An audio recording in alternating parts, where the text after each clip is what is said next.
किसान को कोई लाभ नहीं होने वाला इसमें। सबसे पहले मुझे एक बात बताइए, अगर आप जर्नलिस्ट हैं, आपको इतना आइडिया होगा कि किसी भी देश की गवर्नमेंट है ना, कंपटीशन को मार्केट में बढ़ावा देती है, देती है। क्यों? क्योंकि उन्हें ये होता है कि कस्टमर का, कंज्यूमर का कहीं नुकसान ना हो।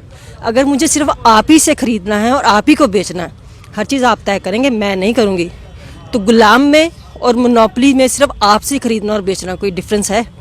मोदी गवर्नमेंट की कोई एक पॉलिसी बताओ जिसमें कंपटीशन को बढ़ावा दिया गया हो। आज ट्राई में ये लोग शिकायत कर रहे हैं कि एयरटेल और वोडाफोन इनके खिलाफ साजिश रच रहे हैं। जिस दिन जियो ने फ्री में बांटा था, क्या किसी ने उनसे पूछा था कि किसके बाप के राज में बांट रहे हो भाई, ज़िंदगी भर फ्री में बांटोगे? किया किसी ने क्वेश्चन उनसे? नहीं किया ना। क्यों? क्योंकि हमें आदत हो गई। आपकी मोदी गवर्नमेंट एक ही चीज़ कर रही है कि कंपटीशन मार्केट से ख़त्म कर दो, मोनोपोली कर दो, खरीदूँ भी मैं अडानी अंबानी से, बेचूँ भी मैं अडानी अंबानी को, तो मेरे हाथ में सिर्फ इतना रहेगा कि मैं खा सकूँ। और किसी भी देश में किसी भी जनता को कुचलना हो, आंदोलन को, तो कहते हैं कि उसको इतना दबा दो कि वो सिर्फ खाने तक ही रह जाए, अपनी उसके इतना आवाज़ ना उठा। मैं सारा दिन खाने कमाने में कि मेरी जो 2 वक्त की रोटी मिल जाए, मैं सिर्फ उतना ही सोच पाऊंगी, उससे ऊपर सोचूंगी नहीं तो आंदोलन क्या खाक करूंगी। तो जिन्हें ये अनपढ़ ब्रांड करके बोल रहे हैं ना कि किसान को नहीं पता, जो चीज़ आपको और मुझे समझ नहीं आई वो एक अनपढ़ किसान को समझ आ गई कि आप खरीदूं भी मैं तुमसे, तुम मुझे बताओ ये क्वालिटी है, तुम मुझे बताओ ये स्टैंडर्ड है, तुम मुझे बताओ ये रेट्स हैं। जब मैं खरीदूंगी आपसे, रेट आपके होंगे, जब मैं बेचूंगी तो रेट आपके होंगे। तो मैं क्या हूँ? Slave. Which is a fair point. मुझे लगता है कि ये बात शायद मुझे भी इन फार्मर्स को देख के समझ आई। मैं चार्टर्ड अकाउंटेंट हूँ, फाइनेंस ग्रेजुएट हूँ, मुझे ये बात समझ नहीं आई, पर जब मैंने इन लोगों की बातें सुनी तो मुझे समझ आई कि मुझ जैसे जो इंटेलेक्चुअल बनते हैं, मैं बहुत बेवकूफ़ हूँ। शायद मुझे 10 साल इनके पास पढ़ना चाहिए मार्केट समझने के लिए। तो इट्स अबाउट टाइम कि मोदी गवर्नमेंट समझ जाए कि ये किसान जो पूरा दिन खेत में बैठता है ना, आपने भी देखा होगा अपने पुराने जितने भी किसान हैं, मेरे मम्मी बताते हैं, मेरे तायाजी वगैरह थे, तो वो आनों में कैलकुलेशन क्या करते थे। वो कैलकुलेटर्स तो नहीं थे, पेज पे भी नहीं करते थे, वो कह रहे खड़े खड़े आइडिया लगाते थे, इतने आने हो गए, इतने रुपए हो गए, इतने 100 हो गए। आप मुझसे कुछ कहेंगे ना 25 को 4 से भी करना, तो मैं कैलकुलेटर ढूंढूंगी फटाफट। तो आप इन्हें अनपढ़ और बेवकूफ़ बना रहे हैं और मुझे बता रहे हैं कि हम लोग जिन्होंने डिग्रियां ले ली, हम बड़े एजुकेटेड हो गए। तो ये गलत पॉइंट है। जो मेरे जो सोशल मीडिया के साथी हैं, जो सिर्फ ये प्रचार कर रहे हैं कि अगर किसानों को, पहले तो सरकार दे नहीं रही है लिखित गारंटी कि एमएसपी से नीचे नहीं खरीदेंगे, अगर दे भी देती है तब भी किसान इन बिलों को वापस करने की जिद क्यों कर रहा है। इसीलिए मैंने आपको ये फार्म एग्रीमेंट का किस्सा समझाया। अगर 1975 पर किसान का गेहूं उस एग्रीमेंट के बाद खरीद भी लिया जाएगा तो भी उसको अब से ज़्यादा नुकसान ही होगा, क्योंकि उसको बीज भी कंपनी से खरीदना है, बीज में डालने वाला कीटनाशक भी उसी से खरीदना है, और किस क्वालिटी का गेहूं निकालना है वो तो किसान के हाथ में ही नहीं है। और एंड में आके क्वालिटी पर उसके पैसे काट दिए जाएंगे और उसको अंत में लॉस हो जाएगा। ये फार्म एग्रीमेंट है। बाकी 2 और कानून बचे हैं, बातचीत के दौरान उसको मैं आपको समझाऊंगा कि क्यों वो वापस लिए जाने जरूरी है। जी। दूसरा एक जो चीज़ उन्होंने अलाउ की कि आप जितना मर्जी चाहे स्टोर कर सकते हैं। अगर आपने अमिताभ बच्चन के टाइम की एसेंशियल कमोडिटी एक्ट वाली बात चल रही है, अगर आपने पुरानी अमिताभ बच्चन के टाइम की मूवीज़ देखी हो, मनोज कुमार की, उसमें काला बाजारी पे बड़ा दिखाते थे ना कि काला बाजारी कर ली, रोक लिया अनाज, बाद में अपनी शर्तों पे महंगे में बेचा।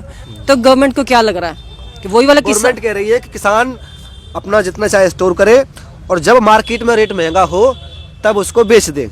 लेकिन अगर आपके आसपास, आपके गांव में, आपके शहर में, जहाँ तक आपकी निगाह जाती हो, आपको 2 कमरे वाला कोई किसान दिखे जिसपे 2 कमरे एक्स्ट्रा हों कि उनमें वो रख सके, घर के 2 कमरे नहीं, वैसे तो अगर आप पंजाब हरियाणा को छोड़ दें तो देश के तमाम राज्यों में आपको 2 कमरे वाले किसानों के मकान भी नहीं मिलेंगे।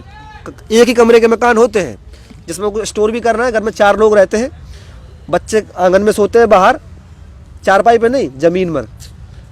तो स्टोर किसान नहीं कर सकता है। जी, आप कुछ कह रहे थे। तो अगर मैं कह रही हूँ कि आप जितना मर्जी, देखो आप जैसे कह रहे हो एक छोटा किसान है, वो बेचारा कहाँ स्टोर करेगा, उसको तो अभी के लाले पड़ रखे हैं ना, मैं अभी बेचूँ, मुझे किसी ने शादी करनी है, किसी ने किसी रिश्तेदार की शादी में जाना है, 100 काम होते हैं, किसी ने बच्चे की फीस भरनी है, वो स्टोर नहीं कर सकता। स्टोर करेगा वो जो बहुत बड़ा जिम्मेदार होगा, या ये जो हम कॉर्पोरेट्स की बात कर रहे हैं। और ये हम जानते भी हैं कि इनके वेयर हाउस और स्टोर्स बन चुके हैं। तो मतलब कोई भी नया बिल पास होने से पहले जो लाखों करोड़ों 70% और हमारी जो ऑक्यूपेशन है वो फार्मिंग है, राइट। तो 70% लोगों को जिसने इफेक्ट करना था वो तो मैंने किसी से डिस्कस नहीं किया, पर कॉर्पोरेट्स के साथ ऑब्वियसली डिस्कशन हो गया ना, जो इतने बड़े बड़े वेयर हाउसेज बन रखे हैं। तो ये क्या नहीं बताता कि ये किसके फ़ायदे में बात चल रही है। मैं अपने पढ़े लिखे दोस्तों को भी डेली कमेंट कर रही हूँ कि it's not the time to sit on the fence. अगर आप कहते हो कि हमें बिल नहीं समझ आए तो सिर्फ गवर्नमेंट की साइड का देख के मत डिसाइड कीजिए कि गवर्नमेंट कह रही है तो सही है। खुद पढ़िए उन चीजों खुद को। पढ़िए, खुद समझिए। अगर आप पढ़े लिखे हैं, सुनिए, खुद पढ़िए, आप खुद पढ़े लिखे पढ़िए। हैं तो। और दूसरी बात ये, अगर गवर्नमेंट के किए पढ़िए और फिर किसानों से बात करिए उस विषय पर, क्योंकि वो किसान उस खेती को कर रहे हैं। आपको लगता है कि एमएसपी मिल जाएगी, खत्म नहीं कर रहे हैं, एक्ट में पढ़ने पर खत्म तो मिलेगा भी नहीं, लेकिन इर्रिलेवेंट हो रही हैं चीज़ें। एमएसपी का महत्व ही नहीं बचेगा। एमएसपी मिलता है मंडियों में, और मंडियों में माल जाएगा नहीं। जब मंडियों में माल ही नहीं जाएगा तो एमएसपी कहाँ से मिलेगा। दूसरी बात एक जो हम मतलब ज़्यादातर लोग कह रहे हैं तो सरकार तो पॉलिसीज बनाती है, सरकार को समझ नहीं है। अगर सरकारों को समझ है तो जिस दिन कांग्रेस ये बिल लाना चाहती थी उस दिन क्या बीजेपी वालों की समझ घास चरने गई थी?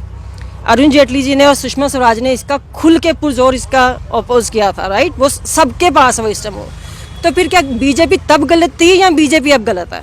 क्या बीजेपी का हमेशा से काम रहा है कि अगर जीएसटी लेकर आ रही थी कांग्रेस तो उन्होंने कहा नहीं गलत है, वो 14% पे आनी थी, आज 28% पे आई है।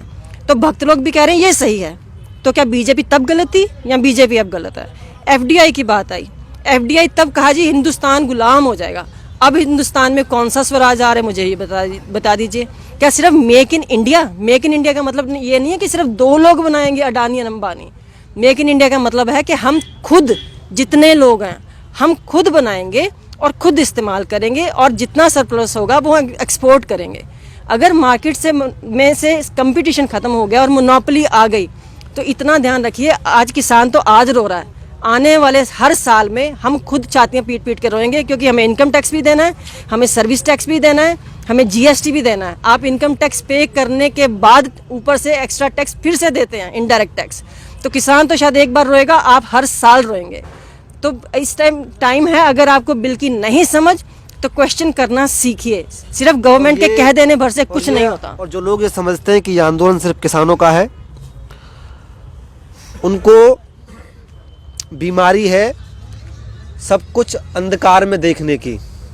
वो नहीं देख पाते हैं अपने आसपास के उस कोहरे को जो उनकी समझ में लग गया है, और ना देख पाते हैं उस शोर को जो हर रोज़ ट्रैफिक की आवाज़ में कहीं दब रहा है, किसानों की वो आवाज़।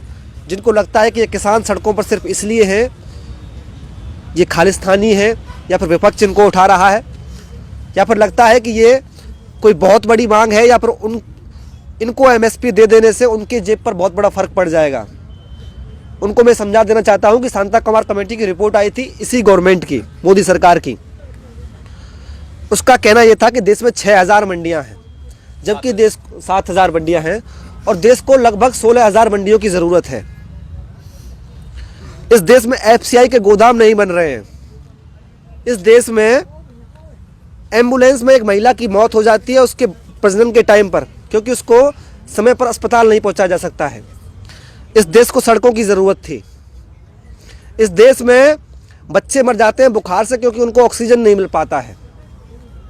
इस देश में अगर हल्की सी बारिश हो जाए तो 7 दिन तक स्कूल में पानी भरा रहता है, और राष्ट्रगान भी पैरों की अंटियाँ चढ़ाकर गाए जाते हैं। आपको अखबार में फोटो देखने को मिलते होंगे।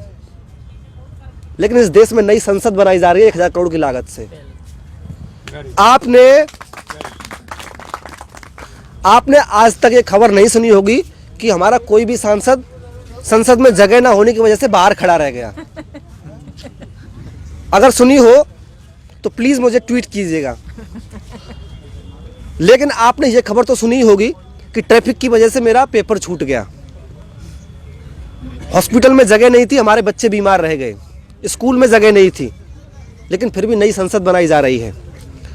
सड़कों पर जो अन्नदाता है वो सड़कों पर है, उसकी बात छोड़ करके संसद नई बनाने की क्या ज़रूरत थी? जब देश में मंडियों की ज़रूरत है, स्कूल की ज़रूरत है, सड़कों की ज़रूरत है, हॉस्पिटल्स की ज़रूरत है, 3000 करोड़ वहाँ पर नई बिल्डिंग बनाई जा रही है।